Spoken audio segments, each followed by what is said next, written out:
Bismillahirrahmanirrahim. Assalamualaikum warahmatullahi wabarakatuh. Selamat malam semuanya. Jadi di sini saya akan mempresentasikan MK seperti biasa, machine learning. Nah, sebelumnya perkenalkan, saya dari kelompok 2 dengan saya sendiri ketuanya yaitu Nuzulul Laili. Nah, selanjutnya saya juga mempunyai 3 rekan kelompok lainnya. Yang pertama itu ada Sahrul, yang kedua ada Sriani, dan yang ketiga ada Diki Armansyah Utomo. Jadi, teman-temanku semua,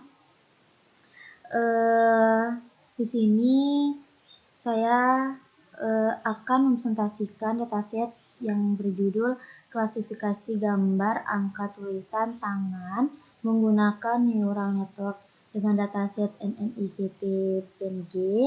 Nah, jadi teman-teman, singkatnya itu di sini saya akan melatih komputer supaya bisa membaca angka 0 sampai dengan 9 yang ditulis tangan hanya dari gambarnya. Nah, di sini teman-teman bisa lihat ada daftar isi. Jadi di sini ada 9 bagian yang akan saya bahas, mulai dari dataset, cara gambar diubah jadi angka, desain neural network-nya, 2 versi kode. Yang pertama itu pakai library dan tanpa library. Nah, selanjutnya juga ada rumus-rumus yang dipakai, hasil training, perbandingan sampai dengan kesimpulan. Nah, selanjutnya di sini teman-teman bisa lihat ada dataset NNIST PNG. Jadi teman-teman, dataset ini tuh berisi 70.000 gambar angka tulis tangan. Masing-masing ukurannya itu 28 x 28 pixel dengan warna hitam putih. Nah, saya pakai 2000 gambar itu untuk trainingnya dan 500 untuk testing. Jadi dibagi rata ke 10 kelas angka 0 sampai dengan 9. Selanjutnya di sini teman-teman bisa lihat ada proses konversi gambar ke pixel.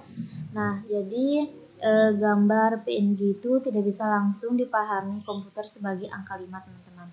Jadi saya ubah dulu caranya itu.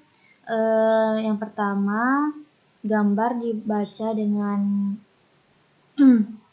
ini PL lalu diratakan jadi satu baris angka sepanjang 784. Nah, kenapa 784? Karena 28 dikali 28 itu dia itu 784. Lalu nanti nilainya dinormalisasi dari rentang 0 sampai dengan 255 menjadi 0 sampai dengan 1. Itu agar lebih mudah diproses modelnya nanti. Nah, selanjutnya di sini teman-teman bisa lihat ada arsitektur neural network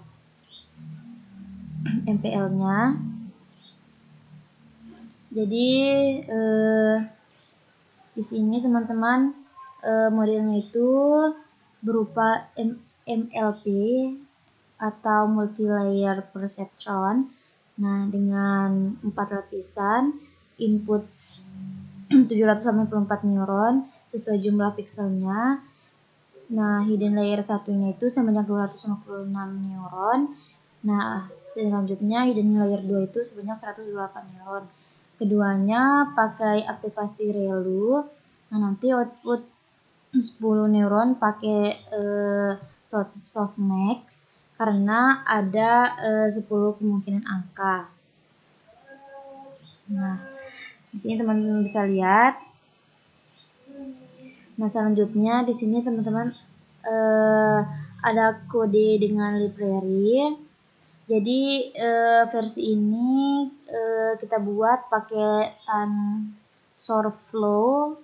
Nah, jadi cukup beberapa baris kode untuk mendefinisikan layer-layernya karena proses rumit seperti backpropagation sudah otomatis dihitung oleh library-nya. Nah, mungkin selanjutnya bakal dijelaskan oleh rekan saya. Terima kasih. Baik, di sini saya akan melanjutkan di slide berikutnya ini. Di sini kita masuk ke bagian kode tanpa library. Maksudnya seperti apa? Ini versi ini saya buat manual tanpa bantuan library machine learning. Semua dihitung sendiri dari nol. Dari perkalian matriks, fungsi ReLU, softmax sampai back propagation-nya. Di sini kita hanya memakai Python dasar. Kita masuk ke rumus yang digunakan. Nah, ini adalah rumus-rumus inti dibalik neural network, mulai dari menghitung nilai neuron, aktivasi ReLU dan softmax, fungsi loss cross entropy untuk mengukur kesalahan prediksi, sampai rumus update bobot menggunakan gradient atau backpropagation. Kemudian hasil training dan testingnya. Untuk hasilnya itu versi dengan library mencapai akurasi sekitar 95% dan sangat cepat, kurang dari 1 detik per epoch. Versi tanpa library-nya mencapai akurasi sekitar 78%, tapi lebih lambat, sekitar 60 detik per epoch. Karena semuanya itu sudah dihitung manual. Kemudian kita masuk ke perbandingan. Di slide ini saya bandingkan kedua pendekatan secara detail dari segi library yang dipakai, cara aktivasi, loss function, optimizer, sampai kecepatan training. Nah, intinya itu library lebih cepat dan praktis. Sedangkan pure Python lebih lambat tapi membantu memahami proses di baliknya. Ini bisa dilihat untuk aspek dengan library tanpa library. Nah, ini adalah detail untuk perbedaannya semua. Kemudian kita terakhir itu ada kesimpulannya. Untuk kesimpulannya itu, dataset ini berhasil diolah jadi data numerik. Model MLP berhasil dibangun dengan dua pendekatan berbeda, dan keduanya itu menggunakan alur yang sama, dari forward propagation, loss, back propagation, sampai update bobot. Adapun tujuan dari tugas ini bukan untuk mengejar akurasi tertinggi, tapi bagaimana kita memahami proses neural network dan dasarnya.